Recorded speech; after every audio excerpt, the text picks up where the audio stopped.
Usually with the house demolitions, what they normally do is this. Basically, they take one big excavator like down you can see now on your screens. They pull everything down to bits and take everything to a landfill. And this is what we're here for. Because we're gonna introduce the new man versus machine segment.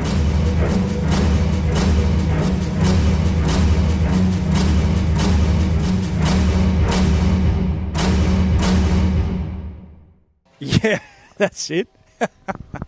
So basically what we're saying is that instead of demolishing these buildings, these beautiful houses, with these wonderful materials, with these big machines and take them to the tip, why don't we just employ people to dismantle and then try to sell the materials, save a lot of money on tip fees, and give a lot of these beautiful materials another life instead of going to the tip. So basically, we might have a winner here. I don't know who's going to be the winner at the end, but let's start now. We already started, sorry. Well, up to now, we had an amazing result. We recycled and reused 93% of all the rubbish out of this house.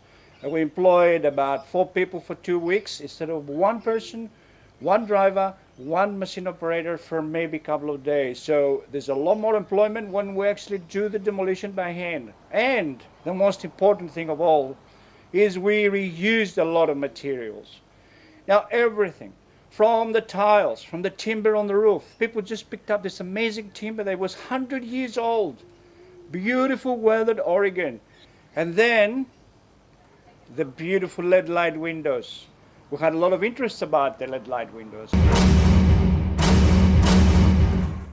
Next were the trees.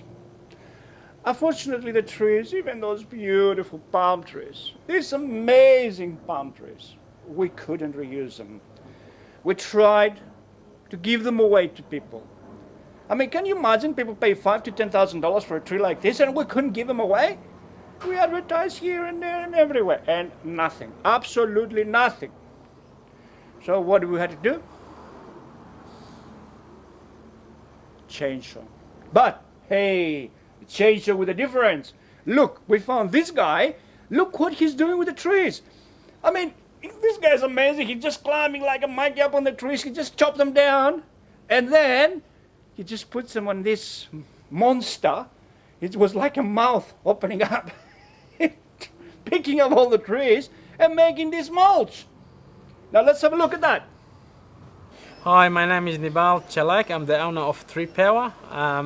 We are a bunch of qualified arborists, TAFE qualified. We went to TAFE and we spent nearly 4.5 years learning about arboricultures and trees and how to cut trees safely and how to look after the trees. It's not about cutting trees only, it's about looking and take care of the trees too.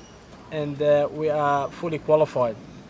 We have public liability, works comp, and we have to be qualified and we have to be insured. That's due to our danger in our industry. As you know, there's a lot of cowboys, but as you could see, the way we're doing the job nicely and safely, job sites, barricades, all the boys wearing all the PPE. Tree Power is fully equipped. We got stump grinders, cherry pickers, we got a large truck and large wood chipper.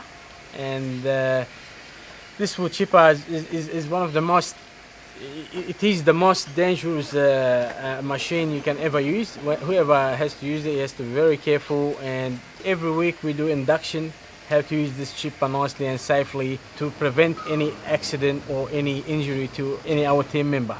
I would call it sort of recycling operation. After we cut the trees, we take it down nicely and safely and we feed the trees in the chipper. The chipper produces mulch, and this mulch we use it in the garden.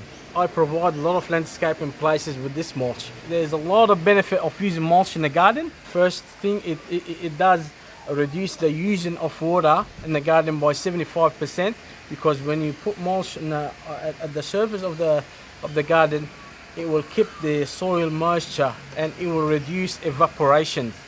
Also, mulch provide valuable nutrition to the garden, and it keeps the garden cool summertime, and it keeps the soil warm wintertime. Also, mulch stop the weed from growing in the garden. Chainsaw is one of the most dangerous piece of equipment you can ever use. Last statistics, they're saying every year there's 2 or 3 in Australia. There's 2 or 3 people dying by using the chainsaw. So we have a special equipment using the chainsaw. We have first, we always wear a, what do you call it, a chainsaw pants. If the chainsaw kick back on your leg, that pants here will protect your leg from the chainsaw cutting your leg. So also, as good you see the helmet, we always put the helmet on. Helmet should be worn all the time on site, no excuse. When we climb the tree, always harnesses and ropes on. We sort of learned that in the TAFE. For 1 year, we learned how to do irrigation and how to take the tree nicely and safely on the ground. I always advise the clients, whoever have a tree they want it to be removed. First, second of all, any arborist, there's no tripper, there's no tree lopper, there is an arborist. Any arborist should come and remove their trees. They should make sure this guy is qualified, TAFE qualified, minimum level 3 arboriculture in the TAFE, and fully insured. That's including public liability, that's including works comp, and also they should check if he got a record, because at the moment there's a lot of dodges, cowboys in the market, and people should be very careful who they're using and who they getting inside their house to cut the tree.